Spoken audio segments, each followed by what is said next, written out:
നമസ്കാരം. മലയാളി വാർത്തയിലേക്ക് സ്വാഗതം. PV അൻവറിന്റെ പരാതിയിൽ CPM ഇപ്പോൾ P ശശിക്ക് നേരെ അന്വേഷണം പ്രഖ്യാപിച്ചിരിക്കുന്നതോടെ തലവേദനയും പുലിവാല് പിടിച്ചിരിക്കുന്നതും പിണറായി വിജയനാണ്. കാരണം പിണറായി വിജയന് ഒരു തരത്തിലും P ശശിയെയും മാത്രമല്ല PV അൻവർ ആരോപണം ഉന്നയിക്കുന്ന ADGP MR അജിത് കുമാറിനെയും കൈവിടാനാകില്ല. കാരണം പിണറായി വിജയന്റെ എല്ലാ നീക്കങ്ങളും എല്ലാ കാര്യങ്ങളും അറിയാവുന്ന രണ്ടുപേരാണ് MR അജിത് കുമാറും P ശശിയും. മാത്രമല്ല സ്വർണ്ണക്കടത്ത് കേസിൽ സ്വപ്നയുമായി ബന്ധപ്പെട്ട പല കാര്യങ്ങളിലും MR അജിത് കുമാർ ഉൾപ്പെട്ടിട്ടുണ്ട്. അതായത് വീണയിലേക്ക് പോലും എത്താവുന്ന ഒരാളാണ് MR അജിത് കുമാർ. സ്വപ്നയെ സ്വാധീനിക്കാനും മൊഴിമാറ്റി പറയാനും അടക്കം ADGP MR അജിത് കുമാർ പലതവണ നീക്കം നടത്തി എന്നുള്ള ആരോപണങ്ങൾ മുൻപ് തന്നെ വന്നതാണ്. ഇതെല്ലാം എന്തിനു വേണ്ടിയായിരുന്നു, ആരെ രക്ഷിക്കാൻ വേണ്ടിയായിരുന്നു എന്നുള്ള ചോദ്യങ്ങളും ശക്തമായിരുന്നു. കൃത്യമായി ഇത് വീണയിലേക്ക് വിരൽ ചൂണ്ടുന്ന ഒരു വിഷയമാണെന്ന് ഇപ്പോൾ ഒരു വഴിക്കൂടെ വാദങ്ങൾ ഉയർന്നു വരുന്നുണ്ട്.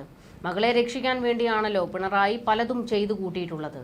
അതുകൊണ്ട് തന്നെ ADGP MR അജിത് കുമാർ ഒക്കെ കുടുങ്ങിയാൽ ഇവരുടെയൊക്കെ നാവിൻ തുമ്പിൽ പിണറായി കുടുംബത്തിന് ഭയക്കാനായി പലതും ഉണ്ട്. അതുകൊണ്ട് തന്നെ ഈ വിഷയത്തിൽ കൈപൊള്ളി നിൽക്കുന്നത് പിണറായി വിജയന് മാത്രമാണ്. PV അൻവർ ഉന്നയിച്ച ആരോപണങ്ങൾ CPM അന്വേഷിക്കുമെന്ന് ഉറപ്പായി കഴിഞ്ഞിരിക്കുന്നു. ആരോപണങ്ങൾ സംബന്ധിച്ച് സംസ്ഥാന സെക്രട്ടേറിയറ്റ് ചർച്ച ചെയ്യുമെന്ന വിവരങ്ങൾ പുറത്തു വന്നിട്ടുണ്ട്. P ശശിക്കെതിരായ ആരോപണങ്ങൾ ഗൗരവതരമാണെന്നും പാർട്ടി വിലയിരുത്തുമെന്നുമാണ് സൂചന. നേരത്തെ CPM സംസ്ഥാന സെക്രട്ടറി MV ഗോവിന്ദൻ, മുഖ്യമന്ത്രി പിണറായി വിജയൻ എന്നിവർക്ക് അൻവർ പരാതി സമർപ്പിച്ചിരുന്നു. ഇതിന്റെ ബാക്കി പത്രമായിട്ടാണ് ഇപ്പോൾ അന്വേഷണത്തിലേക്ക് വരെ കാര്യങ്ങൾ എത്തിയിരിക്കുന്നത്. പിണറായിക്ക് ആകെ വിറയൽ പിണറായി കുടുംബത്തിലേക്ക് ഇവർ എത്തുമോ എന്നുള്ളതാണ്. എന്തായാലും P ശശിയെ പേടിയാണ് പിണറായിക്ക് എന്നുള്ള ഒരു ആക്ഷേപമുണ്ട്.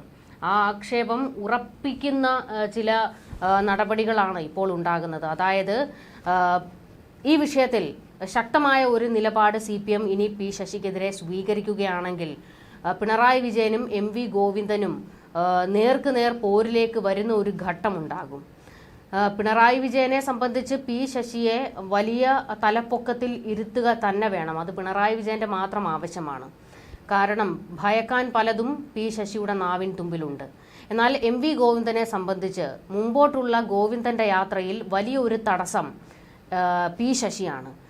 ആദ്യം ഉണ്ടായിരുന്ന ഒരു തടസ്സം EP ജയരാജനാണ്. EP ജയരാജനെ ഒരു വഴിക്കൂടെ പുകച്ച് പുറത്തു ചാടിച്ചിട്ടുണ്ട്. കൺവീനർ സ്ഥാനം രാജിവെപ്പിക്കുകയും ചെയ്തു. ഇനിയുള്ള തടസ്സം P ശശിയാണ്. മുഖ്യമന്ത്രി കസേര വരെ നോട്ടമിടുന്ന MV ഗോവിന്ദന് വലിയ ഒരു വെല്ലുവിളിയായി നിൽക്കുന്നതും P ശശി തന്നെയാണ്. അതുകൊണ്ട് തന്നെ P ശശിയെ ഒതുക്കാൻ MV ഗോവിന്ദന് കിട്ടിയിരിക്കുന്ന ഒരു അവസരമാണ് ഇത്. അത് അൻവറിലൂടെ ഓപ്പറേറ്റ് ചെയ്യാനാണ് ഗോവിന്ദന്റെ നീക്കം. ഇത് മാത്രമല്ല, പാർട്ടിയിലെ P ശശിയെ എതിർക്കുന്ന ഒരു കൂട്ടത്തെ തയ്യാറാക്കി നിർത്തിയിട്ടുമുണ്ട് MV ഗോവിന്ദൻ. ഒരു കലഹം CPM-ൽ ഉണ്ടായാൽ അതൊരു വലിയ യുദ്ധത്തിലേക്ക് കലാശിക്കും എന്നുള്ളതിൽ ഒരു സംശയവും വേണ്ട. വലിയൊരു പൊട്ടിത്തെറിയാണ് ഇപ്പോൾ ഉണ്ടായിരിക്കുന്നത്. അത് ഒരു ആളിക്കത്താൻ സാഹചര്യങ്ങൾ കൂടുതലാണ്. ഏതു നിമിഷവും അതുണ്ടാകാം എന്നുള്ളൊരു ഘട്ടമാണ് ഇപ്പോൾ ഉണ്ടായിരിക്കുന്നത്. ADGP MR അജിത് കുമാറും P ശശിയും പിണറായിക്ക് പൊള്ളുന്ന വിഷയങ്ങൾ തന്നെയാണ്. ഈ വിവാദങ്ങൾ കെട്ടടങ്ങാൻ പിണറായി എന്തും ചെയ്യും. കാരണം ഇപ്പോൾ വലിയ രീതിയിൽ മാധ്യമങ്ങളെല്ലാം ചർച്ചയാക്കുന്നത് P ശശിയുടെ പൊളിറ്റിക്കൽ പവറിനെ കുറിച്ചാണ്. പിണറായിക്കും തലയ്ക്ക് മുകളിലാണ് P ശശി എന്ന് മാധ്യമങ്ങൾ ചർച്ച തുടങ്ങിയിട്ടുണ്ട്. എന്തുകൊണ്ടാണ് പിണറായി P ശശിയെ ഭയക്കുന്നത് എന്നുള്ള ചോദ്യം ശക്തമായി ഉയരുകയാണ്.